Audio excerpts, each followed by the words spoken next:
logging in.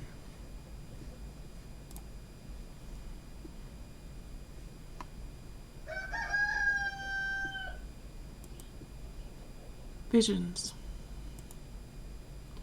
I'm Lorraine Wells. My company, Heaven's Blessings Tiny Zoo, was founded in 2003 in the state of Oregon. In 2016, we moved to the state of Idaho. I have been leading a team of volunteers to make Christian games, and we're seeking funding to become a full-time development team so we can make a greater impact to make the world a better place through games. We believe that we have the technology to make more meaningful games. Our company was created to accomplish that.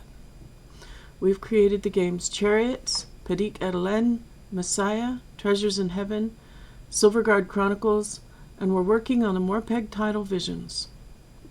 We also have other game ideas we'd like to make. Prayer Battle, Cosmetry, Dragons of Yahira, Vacuum of Space, VR Vacation, Smashing Good Time, Riders, to name a few. Our mission is to make the world a better place through games.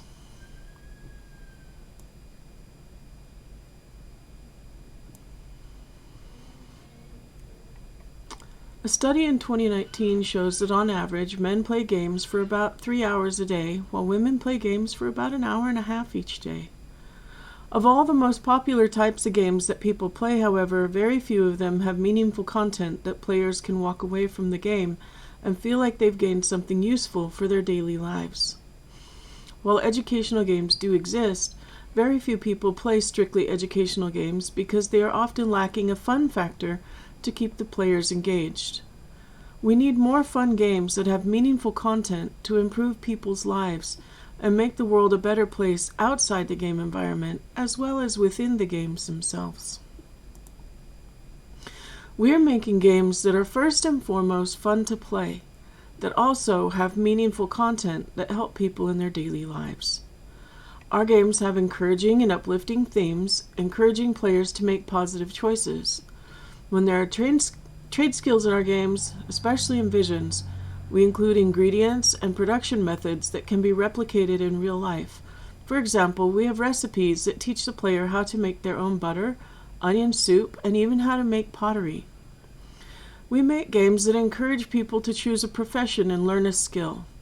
We make games that prioritize building friendships and positive relationships, both in the game and in real life, so that the game is a place for emotional healing and growth, instead of fractured relationships and drama that some other games create.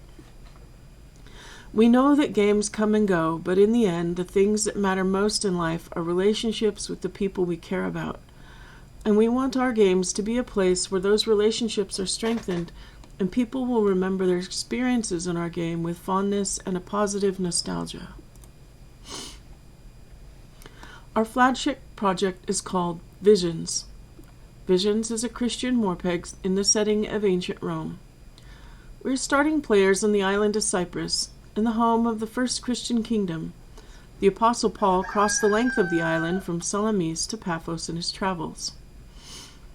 Players will start the game learning how to be a Roman citizen. They will learn a trade and be able to explore historically relevant geography and see artistic recreations of historical architecture. We're using real-world satellite data at 90 meters accuracy to recreate a reduced-size game world for players to explore. They will experience history in the 2nd century AD through a variety of types of quests, including trade skill quests, historical quests, and scripture quests. There are resources to gather, enemies to fight, and homes to build. Quests are already working in the game. This is an example of a quest I wrote called Unrepentant Thieves.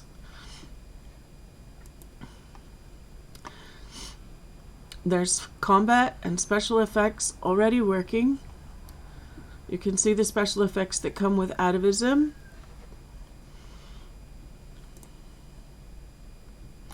And we have trade skills working. This is a quest to do for the blacksmith. There's also pottery and cooking is already working in the game. And of course we have a vast world to explore. There's a coastline with ocean, mountains, plains. The island of Cyprus, even at 1/18th scale, is a huge area to explore. The gaming industry is one of the largest entertainment industries in the world. 43% of adults in the United States reported that they play video games in a 2017 study. The U.S. video game industry is a $4.8 billion industry in 2022. Our game can reach people even beyond the United States, however, since it is an online game. The world Christian population is estimated to be approximately 2.38 billion people, according to a study in 2022. Christianity is the predominant religion in Europe, Asia, North America, South America, parts of Africa, Timor-Leste, the Philippines, and much of Oceania. We know that not every Christian plays games, possibly that 43% that was mentioned in the Pew Research report. And not every Christian gamer is going to play MMOs like ours. We believe that we have a game that a segment of people will want to play, though. Christians and history buffs who want a game that doesn't preach at them constantly, but will let them experience the history of the early church in a way that makes history in the Bible come alive for them. If only 1% of the worldwide Christian population was interested in our game, that would still be 23,800,000 people. If 1% of that 1% actually were to play our game, we would have 238,000 players. This seems to us like it would be a successful audience.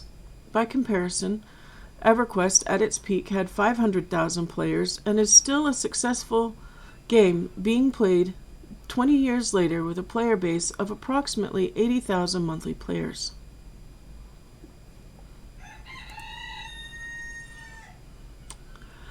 The overwhelming market trend right now is for free-to-play games with micropurchase options within the game.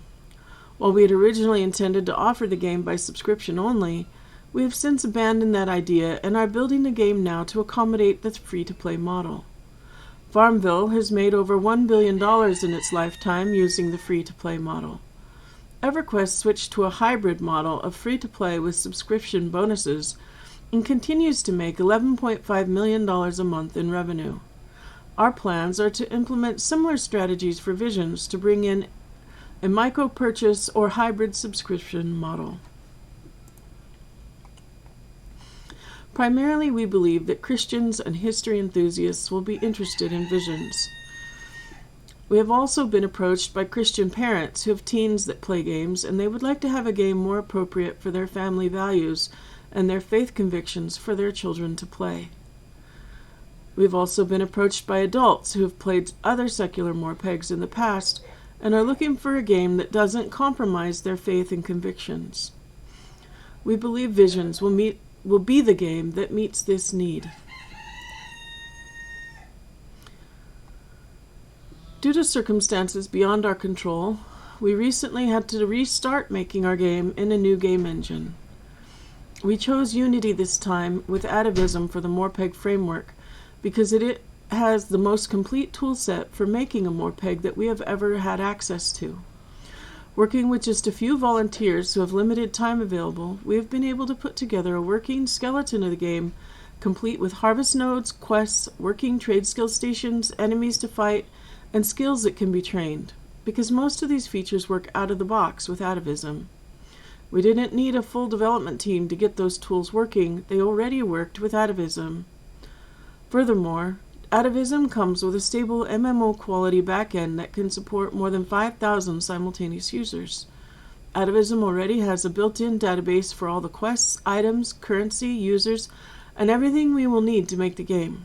We already had the server hardware on site from our previous development efforts, so our CIO was able to implement the new server architecture and get the new server up and running within a month. Players can already log in and play on our development test server. We already had the full satellite data of the entire Mediterranean basin from our previous development efforts, so we can create the terrains we need for the game with the data we already have fairly rapidly. We already have the island of Cyprus starting zone built, and we are creating content for that zone presently. Atavism will allow us to have additional game zones connected to build a massive gaming world for players to explore and experience. This is an example of the atavism editor. You can see all the different features that are already built in. This is basically the database for the server architecture and controls all of the NPCs, the quests, the dialogues, the items, even the character data. It has a visual interface. This is an example of editing one of the NPCs, which the atavism calls it a mob. And you can see there are a lot of options to choose from, and it's all in a visual interface, so it's very easy to interact with and easy to learn. We chose a Unity game engine this time for multiple reasons. It's created from the ground up for indie developers. It had matured significantly since the last time we explored the option of switching engines. We'd already accumulated thousands of dollars worth of assets from the Unity Asset Store as a result of taking advantage of Humble Bundle sales and other similar opportunities. Because it doesn't seem like Unity is going to be going anywhere anytime soon, we needed an engine that would continue to be stable and able to work for our player base, and felt that Unity met that qualification.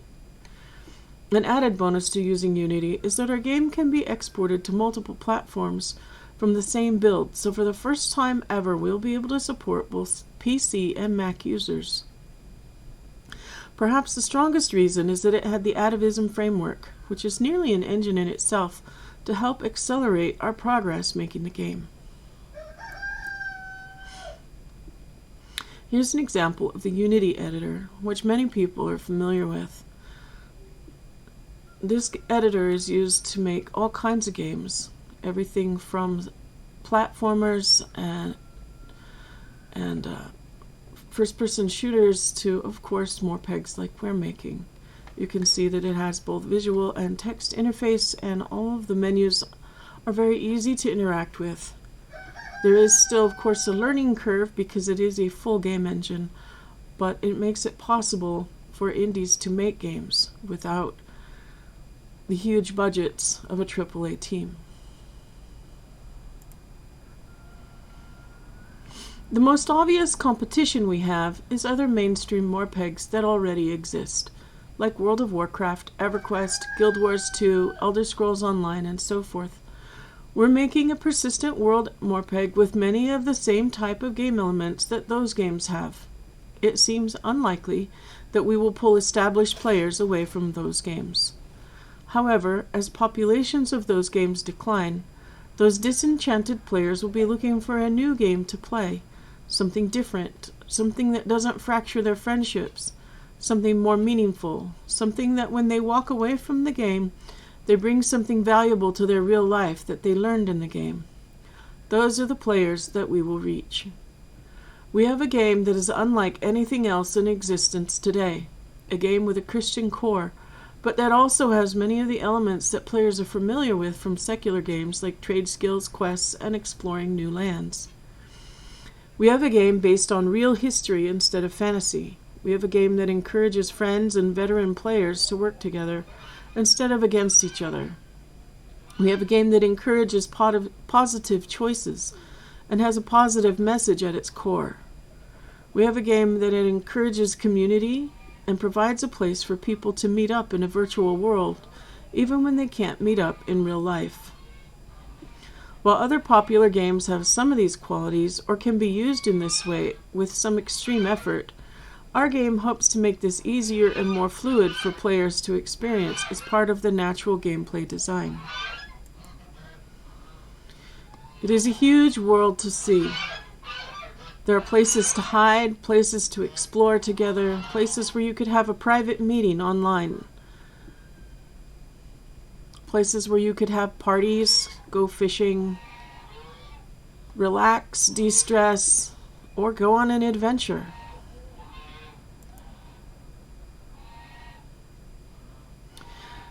Our primary marketing strategy so far has been online and through the Christian Game Developers Conference. We have a Patreon platform, Facebook page, MeWe page, Twitter feed, LinkedIn, and of course we have both a company website and a game-specific website. We have been working at channeling people from all these different locations to our community Discord server so we can provide better customer support there. We would like to attend more conferences, but haven't been able to afford the travel expenses in the past. Visions has already been approved the green light to launch on Steam. Heaven's Blessings Tiny Zoo has been operating with an entirely volunteer team running on a shredded shoestring budget out of the pockets of other jobs that we work at in order to fund our game development. The tax report we filed for 2021 showed that we had an income of $135, primarily through donations, and a loss of $7,654 in essential expenses. Presently, we are working with a skeleton team of volunteers filling the following positions with variable availability: producer, CIO, Chief Creative Officer, Artist, Marketing, World Building, 3D Art, Concept Art. There are some holes in our development team. We are seeking funding to be able to pay our development team so we can make tangible progress and not have to work for other companies while trying to work on our game at the same time. This is the annual financial breakdown we are anticipating we would need to establish and fund a fully functional development team.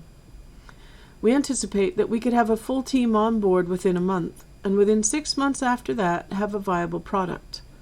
With active marketing and advertising happening, something we've only ever been able to do the free version of in the past, which has not been very effective, we believe we could be profitable within 9 to 12 months.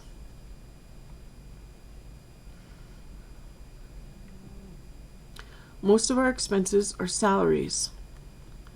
There are a few other minor expenses, communication, bandwidth, computer budget, and office expenses, but the majority of our budget really is staff. We need approximately $1.446 million a year, or $120,500 a month. We are currently using Trello to organize the tasks for our team. Presently, everyone works remotely from their own homes and connects over the internet to collaborate.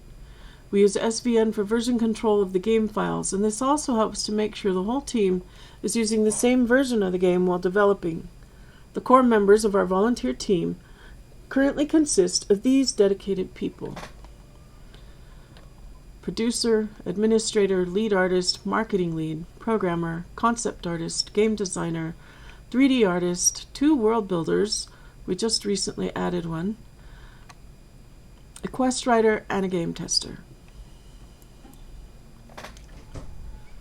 We currently have 113 members in our community Discord channel. We won the Steam Greenlight for Visions during their final Greenlight campaign. It is no longer possible to get a game into Steam by having the community vote for it to be included, which gives us access to publish our game on Steam as soon as we feel it's ready to release for that community. We have followers on our Visions Game Facebook page, we have a Patreon page, and we have the alpha version of Visions available for affiliate marketing on ClickBank. We are asking for the full $1.446 million a year, or $120,500 monthly, to fund a fully staffed development team and expenses. We've been doing the volunteer method long enough to know that we just don't have enough hours in the day, week, or month to be able to work full-time for someone else and still work enough to get our game done before technology outdistances us. We're well aware that a MMORPG is the largest, most complicated, and most challenging type of game to make, but it is the type of game we most like to play. We want to make a game that is fun for us, because we believe that if it is fun for us, it will be fun for other people also. So this is the kind of game we're making. Thank you for considering our project for your investment portfolio. Come play with us. This is your game too. On behalf of our development team, as well as all the players whose lives will be improved and helped through our project, thank you.